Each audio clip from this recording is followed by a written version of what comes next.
رسولوں کے لیے بینات دو معنی میں آیا ہے.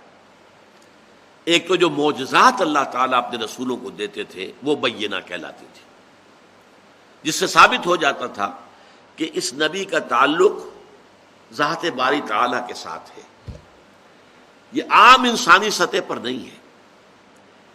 اس نے اگر ایک اشارے سے چاند کو دو ٹکڑے کر دیا، اگر اس نے جیسے کہ حضرت عیسیٰ نے کیا کہ ایک مردہ کو کہا قم باذن اللہ اور وہ زندہ ہو کر کھڑا ہو گیا، معلوم ہوتا ہے کہ یہ اللہ تعالیٰ کی طرف سے یہ نشانیاں، یہ بینات دی گئی ہیں ثبوت کے لیے کہ یہ اللہ کے رسول ہیں.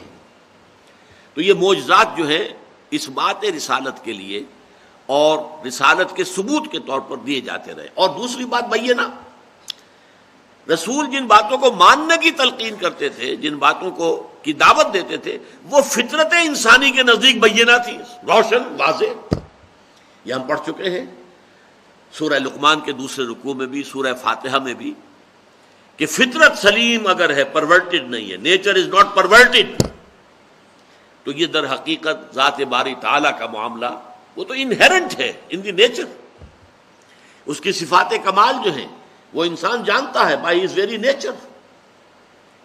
نیکی نیکی ہے، بدی بدی ہے، he knows it by his very nature.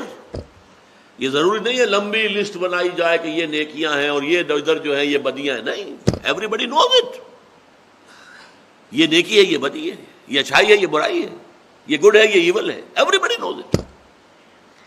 تو ان کو بینات کہا جاتا ہے، روشن بدیہیات فطرت، جو باتیں بالکل واضح ہیں، جو فطرت انسانی کے نزدیک بالکل قابل قبول ہیں.